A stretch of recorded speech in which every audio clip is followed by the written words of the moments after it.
Hey everyone, welcome back to Southern Gal True Crime.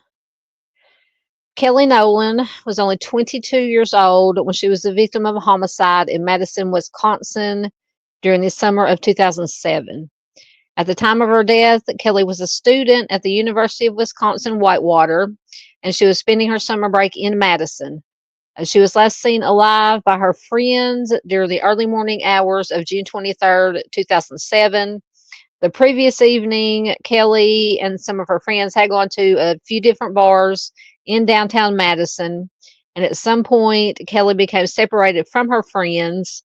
So, various reports stated that Kelly likely left the State Street area around 2:30 a.m., and she was reported missing after her family members were unable to get in touch with her.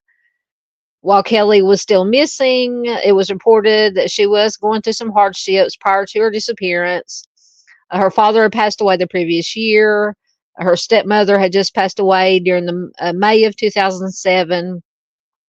And additionally, Kelly was also dealing with some troubles of her own. She had a suspended driver's license after being convicted of drunk driving for a second time within 3 years. She had also gotten a summer job in Madison at the Orpheum Lobby restaurant on State Street, but she had been fired just a few days before her disappearance. Now, in the early stages of the investigation, police interviewed several people who had interacted with Kelly on the night that she vanished, and police initially said that they did not have any evidence that foul play was involved in her disappearance. However, on July 9th, 2007, a search team was sent to a spot off of Schneider Road in the town of Dunn. Now, during that search, Kelly's body was found in a wooded area. She had no known connections to that area, and it is also unclear how and why investigators were searching that specific location. So Kelly's death was labeled as a homicide, uh, but in the beginning, investigators did not reveal exactly how she did pass away. Now, in 2014, the medical examiner did say that she had passed away from, I believe it was blunt force trauma from the torso. So in 2023, Kelly's family did renew their plea for anyone with information that they might have on the circumstances surrounding Kelly's homicide to please come forward with any information. And in a June 2023 article, Kelly's sister, April, said, "It is a hard day because for me, this was the last day I spent with Kelly. It was a very small place. It just had a little kitchen, a little area for her to sleep, but it worked out perfectly while she was here over the summer."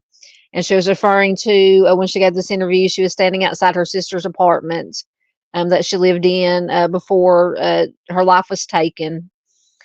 She went on to describe her sister. She says she was hilarious. She didn't even have to be something funny. Just the way she would do it, she would make it funny.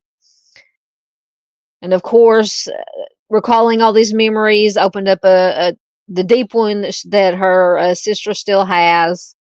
April said, "Just with being here right now, like the same day, the day before she died, this is where we had gone shopping, and I came back here and I dropped her off." So once again, Kelly was last seen in the 500 block of State Street. After an extensive search, her body was found in the town of Dunn 16 days later. And April, Kelly's sister, says, even 16 years on at that point, she said, "The person that did this is still out there, and I don't want this to happen to anybody else." Now, Kelly's family believes that justice is achievable. April says, "When I hear of news of other cases being solved from 15 years ago, that gives me a lot of hope that maybe the same can happen for us." Captain Daniel Hale of the Madison Police Department's Violent Crimes Unit in 2023 said that they had not given up on hope either, though after generations of investigators have taken up the case, they too find it incredibly frustrating. Captain Hale says, I know the detectives that worked on this that are now retired gave their heart and soul into this case, and I know it is probably incredibly frustrating for them. Captain Nels said that it is very important that the community members remember that this case is far from closed. It remains an open investigation year after year. He too is asking the community to come forward with any information they might have. He says that might put them over the edge to give us a call with something that they felt may not have been important before. That could be remembering people who used to live in the area in 2007, a witness that they may have found suspicious or predisposed to violent acts, seeing a vehicle on a highway or parked in an odd spot, just anything that they thought could have been suspicious. And Captain Nell reinforces again, that could be that one little bit of information that we need.